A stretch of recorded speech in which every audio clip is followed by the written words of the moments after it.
Florida braces to meet the Hurricane Irma. People are turning their boats around, backing them up.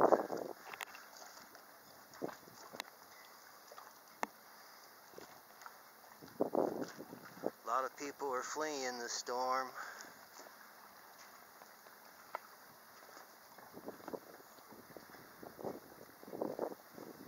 Some of the bigger boats are coming in, claiming their space along the seawall or on the dock.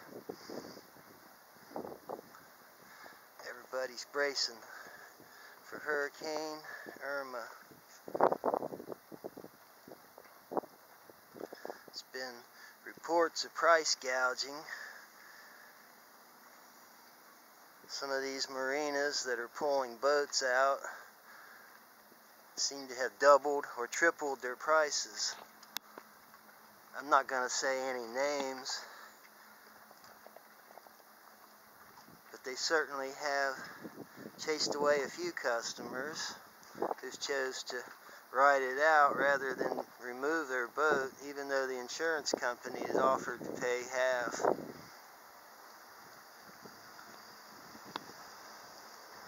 Let's hope Yeah, I know.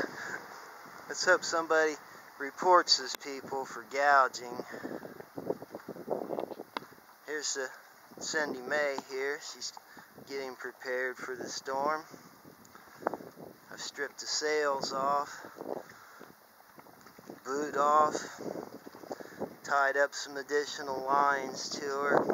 Going to remove the beamy top just before the storm arrives, because it'll certainly be torn off if it hits.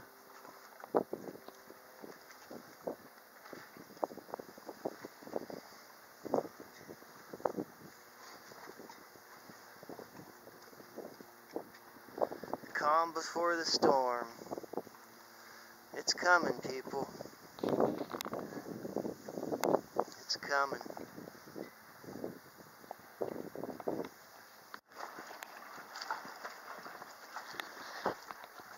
Here's the Cindy May. She looks naked without her sails and sail cover boot. There's a little mini Cindy May. Have to lash her to the dock. Got some extra buoys tied up there. Thinking it's going to be grinding pretty good on the floating dock here. Well, there you have it. We're bracing for it. Good luck, everyone.